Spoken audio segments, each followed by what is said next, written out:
Hello, my name is Jim Lee, and I'm so glad that you're joining me. I have a question for you.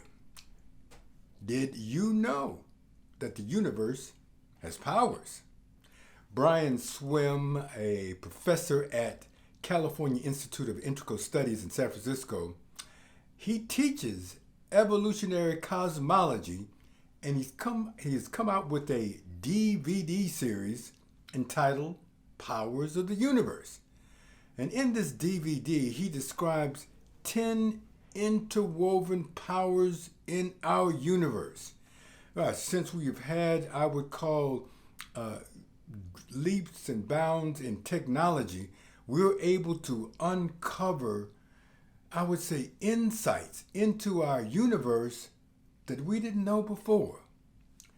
So I just want to start off with the universe has 10 powers. I want to list them for you. And they are centration, allurement, emergence, homeostasis, cataclysm, synergy, transmutation, transformation, interrelatedness, and radiance.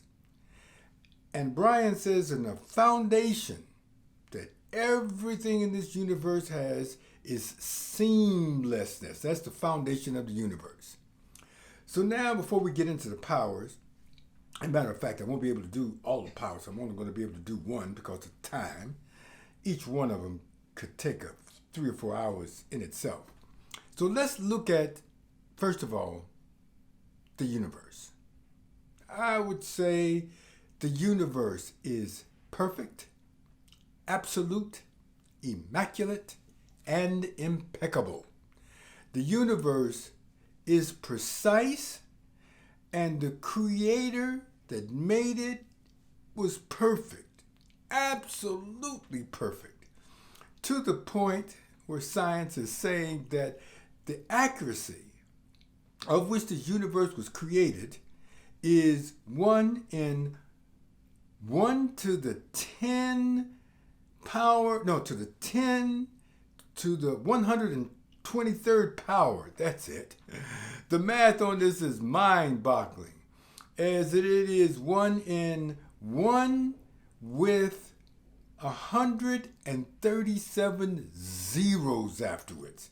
That's a really narrow bandwidth. What I'm talking about, I like to break it down in an analogy that I can understand. It's like you shooting an arrow at a target, a bullseye.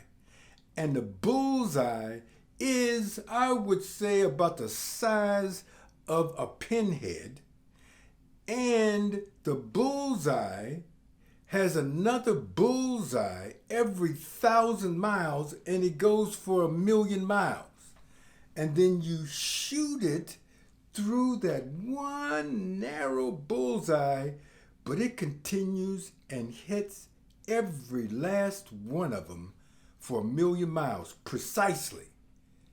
That's so precise that it is absolutely perfect.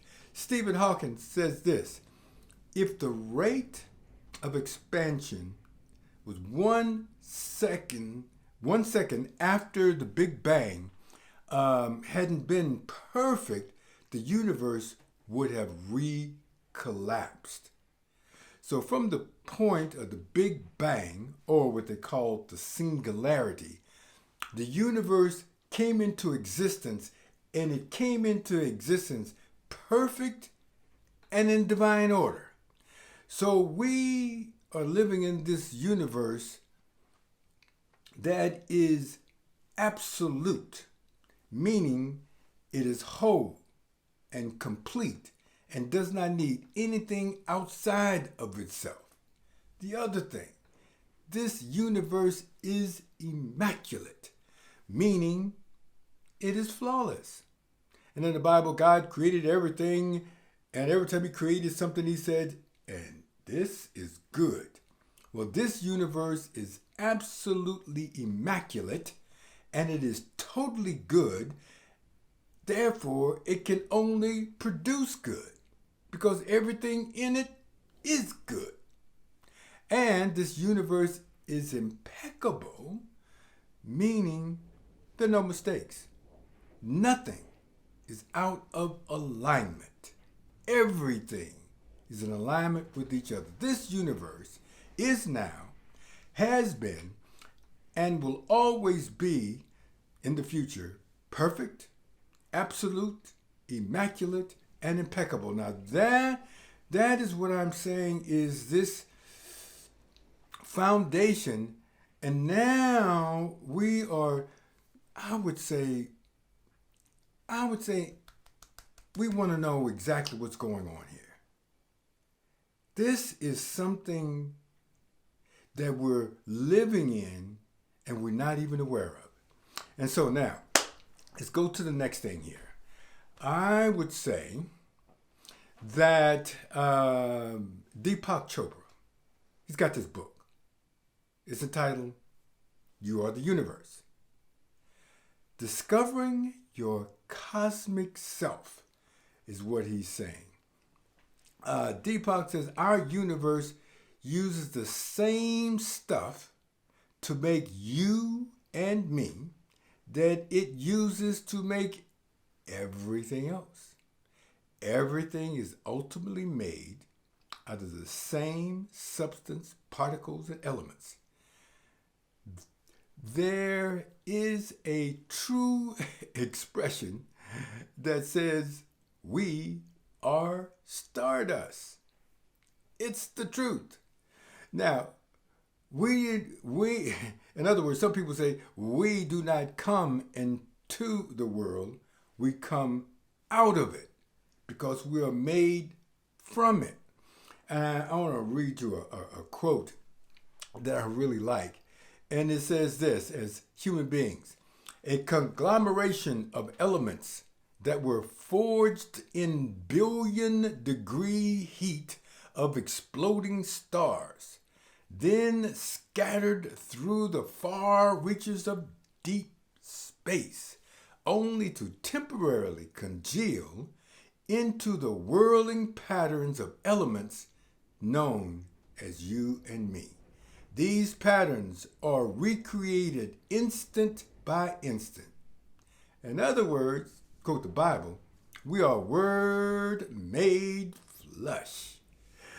So we are human beings as well as earth beings as well as universal beings.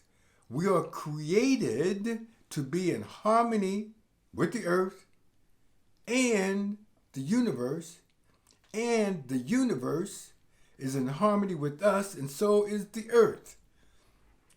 We are the universe.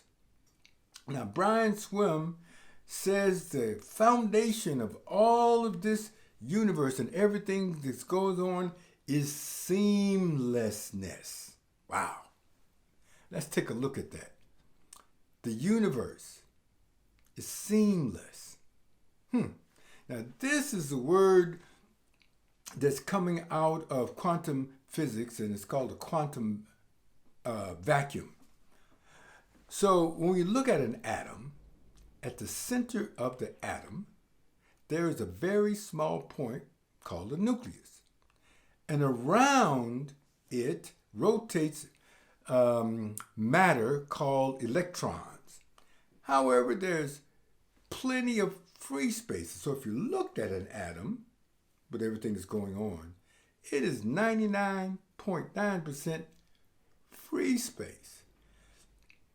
Now, science is now, and they thought there wasn't anything there. Now they say this free space is full. And they call it now the quantum vacuum, and is full of pure generativity, meaning that in this free space, particles float in and out and they disappear, and it's like they're coming out of this pure generativity. Now, this universe is seamless, or wholeness, or oneness, because it's not divided.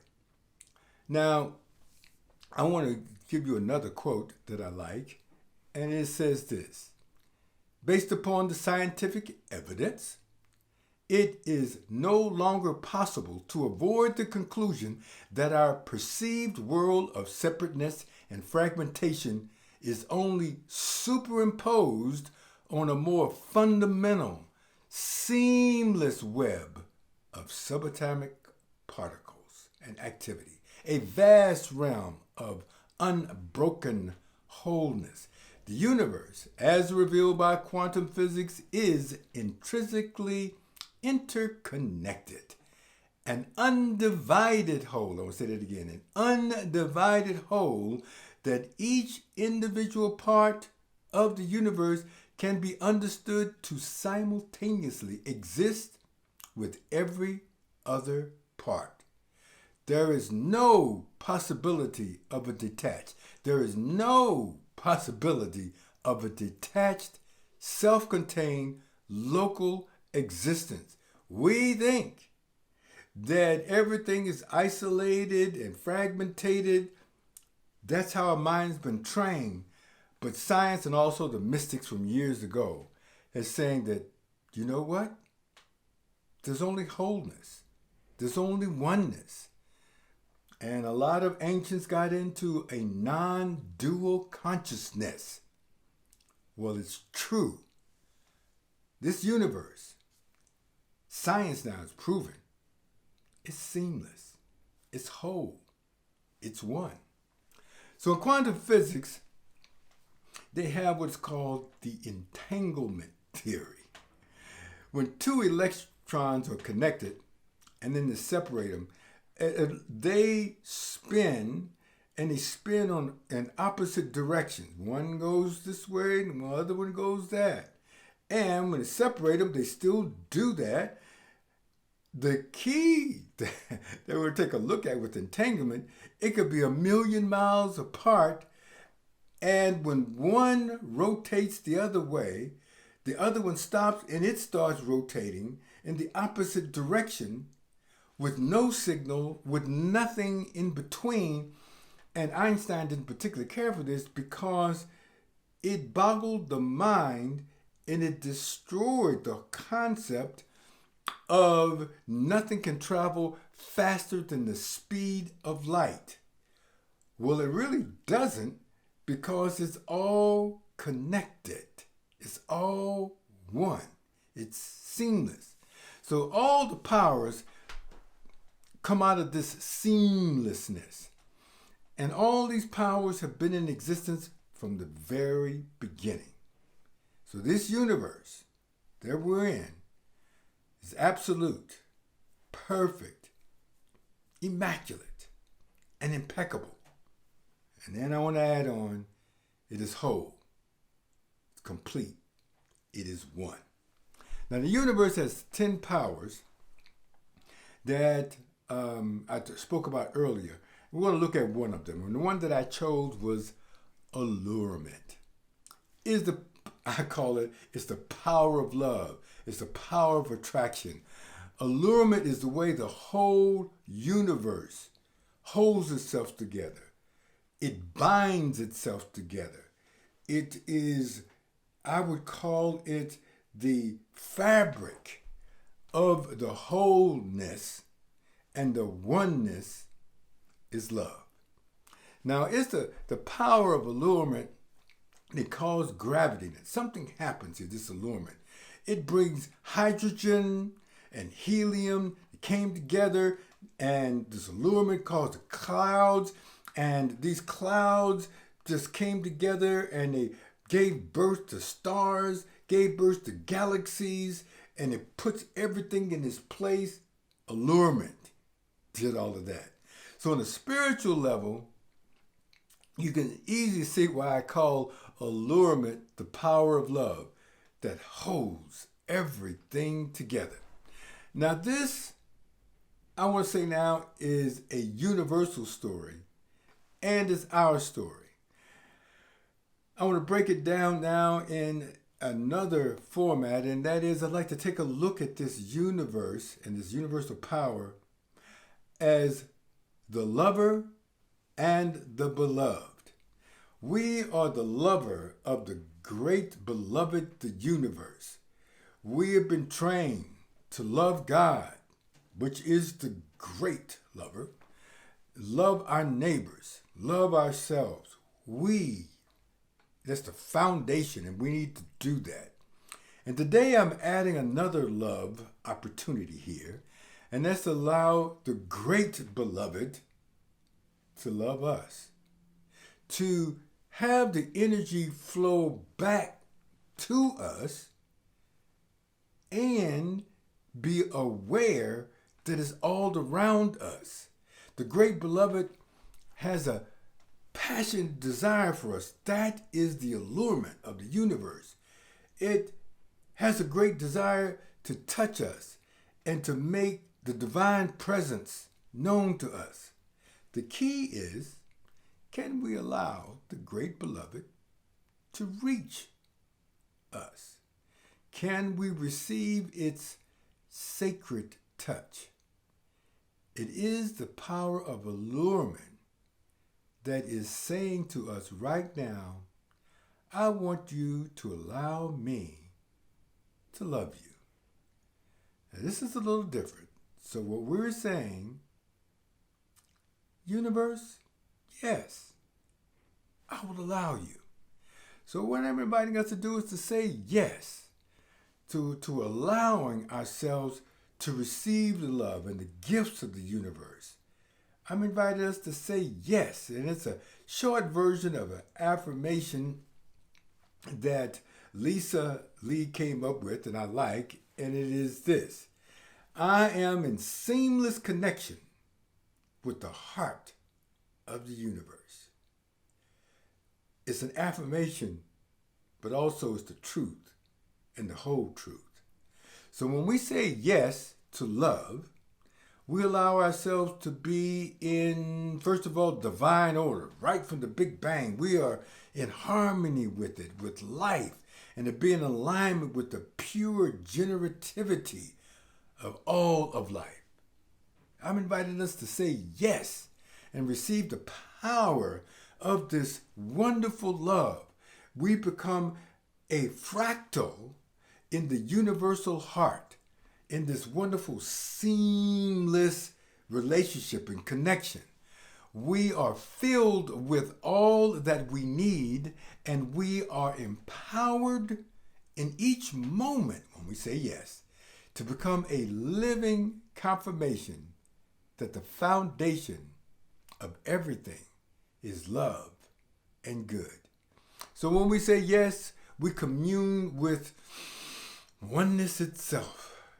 And through the many facets of life, we are able to see good in all things, even find love through the good and the bad.